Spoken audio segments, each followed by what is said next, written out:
వెంకట్ నాయక్ గారు ఈ మండలాలకు సంబంధించి దీనికి సమాధానం ఏంటండి? వెంకట్ నాయక్ గారు, ఈ విభజన చట్టంలోనే ముఖ్యంగా 7 మండలాలు అంటే సభలో జరిగినప్పుడు ఏపీ పునర్వ్యవస్థీకరణకు సంబంధించి చర్చ జరిగినప్పుడు తెలంగాణ అంశాలు డెఫినెట్గా వస్తాయి. ఎందుకంటే తెలంగాణ ఏపీ విడిపోయినాయి కాబట్టి డెఫినెట్గా 2 అంశాలు మాట్లాడుకునే అది ఉంటుంది. సో ఇప్పుడు ఈ 7 మండలాలకు సంబంధించి కూడా ప్రస్తావన, అసలు రాష్ట్రం ఎట్లా ఏర్పడింది ఏంటి అన్నీ ఒక్కొక్కటి వస్తున్నప్పుడు ఈ విధమైనటువంటి వ్యాఖ్యలు ముఖ్యంగా అప్పుడు విభజన చట్టంలోనే ఉండడం వల్లే ఇది అనేది మాట్లాడారు కదా. సో దానిపైన ఏంటి? విభజన చట్టం అంటే ఇక మీరే పెట్టిల్లు, అప్పుడు ఇక మీరు కాకపోతే ఎవరున్నారు? మేడం ఒకటేంటంటే, మీకు ప్యానెల్ పెద్దలకు నమస్కారం. నమస్తే. నేను కూడా ఖమ్మం జిల్లా వాసిని కాబట్టి చెప్తున్నాను మేడం. ఖమ్మం జిల్లాలో 7 మండలాల పరిస్థితి ఎట్లయిందంటే మేడం, మన చేతికి 5 వేలు ఉంటాయి కదా మేడం, ఇన్ కేసు 6వ వేలు కనుక వస్తే అది ఎట్లా ప్రదర్శనకు ఉంటుందో ఆ 7 మండలాల పరిస్థితి కూడా అట్లే ఉంది మేడం. 7 మండలాలు విలీనం చేసింది అంత పర్పస్ ఆఫ్ పోలవరం అనుకున్నా కూడా వాళ్ళకి రావాల్సిన ఏది ఉద్యోగాల ఏది భద్రత విషయంలో కానీ, వాళ్ళకి రావాల్సిన మిగతా విషయాల భద్రత విషయంలో కానీ కొంతవరకు అది మ్యాక్సిమం ఏపీలో పోయిన తర్వాత వాళ్ళు భద్రత ఇవ్వాల్సిన అవసరం ఉంది, కేంద్ర ప్రభుత్వం ఇవ్వాల్సిన అవసరం ఉంది. సో 2014 కంటే ముందు జరిగిన చర్చ మీద కంటే 2014 తర్వాత విభజన చట్టంలో భాగంగా వాళ్లకు 7 మండలాల అంటే అది జరిగింది కాబట్టి వాళ్లకు ప్రతి ఎమ్యూనిటీస్ ప్రతిదీ వాళ్ళకి కల్పించాల్సిన బాధ్యత ఉంటుంది. కాకపోతే బీజేపీ విషయానికి వచ్చినప్పుడు అక్కడ అందరు ట్రైబ్స్ ఉంటారు ఎక్కువ, సో గిరిజనులు ఎక్కువ ఉంటారు, ఆ 7 మండలాలు ఉంటారు కాబట్టి వాళ్ళతో మాకు పెద్ద ఇదేం అయ్యేది లేదన్నట్టు వాళ్ళు కూడా వ్యవహరించి వాళ్ళని కూడా జస్ట్ గాలికి వదిలేసిన సందర్భం ఉండే. ఇప్పటికి కూడా కోర్టు కేసులకు తిరుగుతున్నారు వాళ్ళు. మేము 1 నుంచి 4వ తరగతి వరకు ఒక చోట చదివినాం, 4 నుంచి 7 వరకు ఒక చోట చదివినాం, మేము ఎటు అర్హులు కాలేకపోతున్నాం, అటు మాకు అర్హత లేదు, ఇటు మాకు అర్హత లేదు, మేము ఏం చేయాలనే ఉద్దేశంతో కోర్టుల చుట్టూ తిరుగుతున్న సందర్భం ఉండే. సో దీని మీద ప్రాపర్ గైడ్లైన్స్ కూడా గతంలో బీజేపీ ప్రాపర్ చేయలేకపోయింది. సరే, విభజన చట్టం హామీలు ఇవన్నీ మాట్లాడుకోవాల్సి ఉంటే అది బీజేపీ గురించి ఇంకా లోతుగా మాట్లాడుకోవాల్సిన అవసరం ఉంటుంది. తెలంగాణ ఆంధ్రప్రదేశ్ విషయానికి వచ్చినప్పుడు ఆంధ్రప్రదేశ్కి అనివార్యంగా చేయాల్సిన అవసరం బీజేపీకి ఏర్పడింది. ఎందుకంటే అక్కడ వాళ్ళ కోalition గవర్నమెంట్ ఉంది. మీరు చూడండి, ఏ బిల్లు విషయంలో, ఏ పైసల విషయంలో వాళ్ళకందరికీ అంటే వాళ్ళకి పెద్దన పాత్ర ఉంటుంది. కానీ తెలంగాణ విషయానికి వచ్చినప్పుడు మాత్రం కేవలం రాజకీయంగా ఏదో ఒక మాట అనేయాలి, దాని ద్వారా పబ్బం గడుపుకోవాలనే ఆలోచన మాత్రమే ఉంది. సరే, ఇందాక దిలీపాచారి గారు కొన్ని విషయాలు చెప్తుండే, ఇది కాళేశ్వరం విషయంలో అవినీతి జరిగింది, అదేవిధంగా FRBM నామ్స్ని దాటుకొని మరి ఏమంటారు ఒక కార్పొరేషన్ ఏర్పాటు చేసి దాని ద్వారా పైసలు తీసుకున్నారు, అదేవిధంగా కమిషన్ల కోసం కకృతి పడ్డారని చెప్పి. కాదు వెంకట్ నాయక్ గారు, కాళేశ్వరం మీద ఎందుకు ఎవరు ఏం తేల్చలేకపోతున్నారు? ప్రతి చోట అంటే సభలో ఇది తప్పు అంటారు, బయటకు వచ్చినాక పొలిటికల్ ఈవెంట్స్లో ఇది తప్పు అంటారు, ఇంత అయింది అంటారు, ఇది అసలు ఎందుకు పనికిరాదు అంటారు, దీన్ని రిపేర్ చేయించడానికి మా దగ్గర స్తోమత లేదంటారు, లేకపోతే రిపేర్ చేయించినా పనికిరాదు అంటారు. ఇవన్నీ అన్నప్పుడు ఇంత 1,00,000 కోట్లు పోనీ వాళ్ళన్నట్టు 80,000 కోట్లన్నా, మీరన్నట్టు 1,00,000 కోట్లన్నా, ఏ లెక్క అయినా కూడా అవి కోట్లలో లెక్క, లక్షల కోట్లలో లెక్క. సో చర్యలేవి అందులో? ఇది మీరన్నదే నిజమైతే చర్యలు తీసుకోవాలి. మీరు ఒక కమిషన్ వేశారు, విచారణ జరిపించారు, అది ఎంక్వైరీకి ఇవ్వడానికి పనికే రాదని చెప్పేసి హైకోర్టు పక్కన పెట్టి అటు సెంట్రల్ ఇచ్చినటువంటి NDSA అంటే డ్యామ్ సేఫ్టీ అథారిటీ ఇచ్చినటువంటి దానిపైన ఎంక్వైరీకి పోండి అని చెప్పారు. విచారణ ఇది ఏంటి అంటే ఇవి ఒక పొలిటికల్ హైలైటెడ్ పాయింట్స్ అయినా ఇంకా ఏం ఉండద్దా ఇందులో? జనాలకు అర్థం కావట్లేదు అసలు.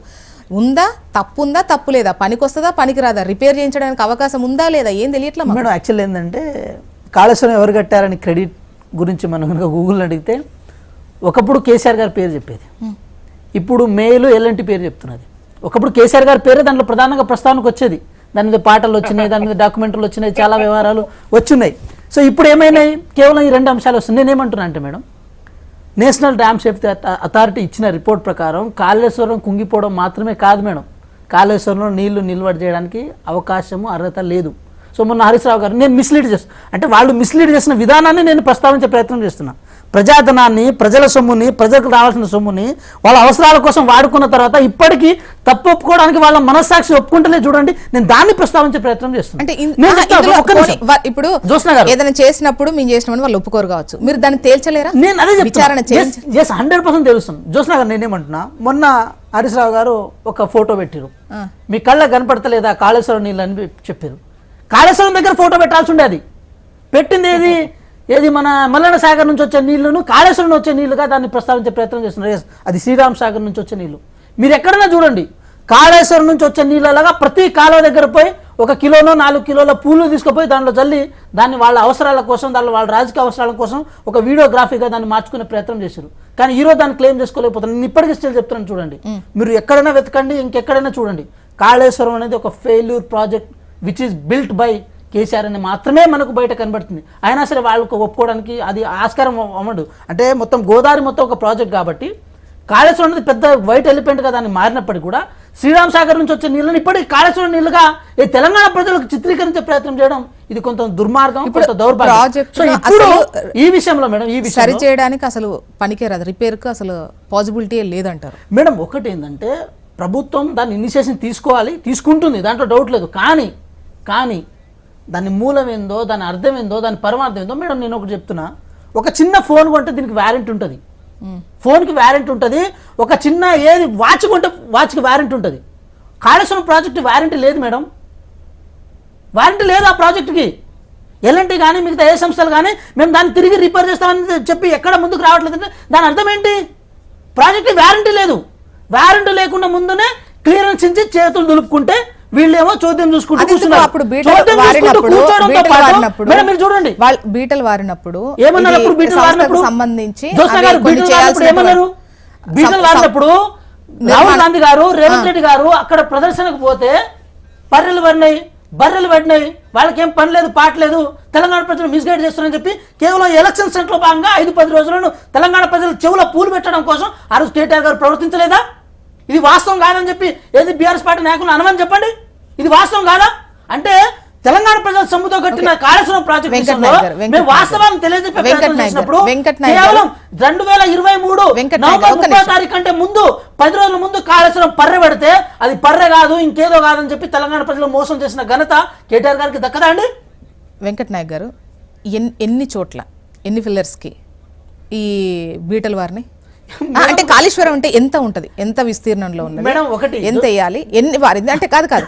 ఒకవేళ మీరు దీని గురించి చిత్తశుద్ధితో ముందుకెళ్ళుంటే డెఫినెట్ గా వాళ్ళు చేసిన తప్పే ఒకవేళ అవ్వదు కావచ్చు, రిపేరే అవ్వదు కావచ్చు, కానీ ఎంత అయింది, ఒకవేళ వెచ్చిస్తే ఎంత వ్యయం అవుతుంది, ఇటువంటివి ఏమైనా అనౌన్స్మెంట్లు ఇన్ని కోట్లు అవుతుందంట, మళ్ళీ ఇంత అవసరం అంట, లేదంటే దానికి సంబంధించిన రిపోర్ట్ కానీ లేకపోతే అవి కానీ ఏమైనా లెక్కల ప్రకారం లేవు. ప్రతి చోట ఈవెన్ రిపోర్ట్లలో కూడా రాజకీయ పరమైనటువంటివి ఆ రోజు వీళ్ళ సంతకం తీసుకోలేదు, వాళ్ళ సంతకం తీసుకోలేదని దీస్ కైండ్ ఆఫ్ వినబడుతున్నాయి తప్ప అరే మాకు జనాలకు అర్థమయ్యేటట్టు చెప్పండి మేడం. ఒకటి నేను చెప్తా చూడండి, కాళేశ్వరం ప్రాజెక్టు ప్రీకాస్ట్ టెక్నాలజీతో కట్టలేదు అంటే నేను చెప్తా. ఇప్పుడు మీరు చూడండి, మెట్రో పిల్లర్స్ ఉన్నాయండి, అది ప్రీకాస్ట్ టెక్నాలజీ. అంటే ఒకటి పోతే ఇంకోటి దాన్ని యాడ్ చేయొచ్చు. కానీ కాళేశ్వరం ప్రాజెక్ట్ ప్రీకాస్ట్ టెక్నాలజీ అంటే యాడింగ్. ఇప్పుడు మనం ఏది మన అది ఉంటుంది కదండి, యాడ్ చేసుకోవడం, ఒకదానొకటి యాడ్ చేసుకోవడం, దాన్ని ప్రీకాస్ట్ టెక్నాలజీ అంటారు. అంటే బయట తయారు చేసి ఒకదానొకటి యాడ్ చేసుకుంటూ పోవడం. మెట్రో పిల్లర్స్ మొత్తం ఆ ఓరియంటేషన్లో కట్టారు. కానీ కాళేశ్వరం అనేది ఒక అంటే బెరాజ్, ఒక బారెడ్ అందంత ఆ స్ట్రక్చర్ మొత్తం ఇంత లాంగ్ ఉంటుంది. మధ్యలో కనుక చీలిపోతే దాన్ని మళ్ళీ రీకన్స్ట్రక్షన్ చేయాలన్న ఆలోచన వస్తుంది తప్ప మళ్ళీ దాన్ని పుట్టుకొచ్చే ప్రయత్నం చేయడానికి ఉండదు మేడం. కాళేశ్వరంకున్న ఒక దాని మైనస్, దాన్ని ఇంకేదో కూలిపోయిన తర్వాత అట్లా తేలిపోతుంది. కానీ అంత ఈజీ కూడా కాదు మేడం. అది అంత ఈజీ అయితే ఎల్ఎన్టీ ఒప్పుకునేది కదా, ఇప్పటికీ అంత ఈజీ అయితే ఎల్ఎన్టీ కూడా మేము చేద్దామని అనుకునేది కదా. మేమేమంటున్నాం, అయినా సరే మేడం ఒకసారి కాళేశ్వరం ప్రాజెక్టులో లోపాలు జరిగిన తర్వాత దాన్ని ఏది క్లియర్ చేయాల్సిన బాధ్యతను కూడా ఆ కంపెనీ తీసుకోవాలి. కానీ వాటి మీద అజమాయిషి లేకుండా కేవలం పబ్లిసిటీ స్టంట్ల మీద, పబ్లిసిటీ ఓరియంటేషన్ మీద, ఎలక్షన్ స్టంట్ల మీద కాన్సన్ట్రేషన్ చేసినప్పుడు ఇలాంటి అవస్థలే వస్తుంటాయి కదా మేడం. మనం కేవలం కాళేశ్వరాన్ని మాత్రమే చూస్తున్నాం. ఇంకా తెలంగాణ రాష్ట్రంలో ఎన్ని ప్రాజెక్టులు ఇంకా నాణ్యత లోపాలు ఎన్ని జరిగినాయో పాల్మూరు రంగారెడ్డిలో జరిగి ఉందేమో, మిగతా చిన్న చెక్ డ్యామ్లో కానీ చిన్న ప్రాజెక్టులు కానీ జరిగి ఉన్నాయేమో. కానీ అవన్నీ బయటికి రావట్లే, దాచిపెట్టరు కదా, ఇంకా వస్తాయేమో. ఇంకా పాల్మూరు రంగారెడ్డి ఇంకా ఓపెన్ కాలేదు కదా మేడం. ఓపెన్ అయిన తర్వాత దాంట్లో ఉన్న లోపాలు కూడా తెలుస్తుందేమో. భయం అవుతుంది ఒక విధంగా. ఏడేడ పైసలు పెట్టిరు, దేనికోసం పెట్టిరు, వీళ్ళ అవసరాల కోసం తెలంగాణ ప్రజల సొమ్మును మొత్తం అప్పులు పాలు చేశారని చెప్పి తెలంగాణ ప్రజలకు భయం అవుతుంది, మాకు కూడా భయం అవుతుంది, కాంగ్రెస్ పార్టీ కూడా భయం అవుతుంది. ఇది ఉన్న విషయం.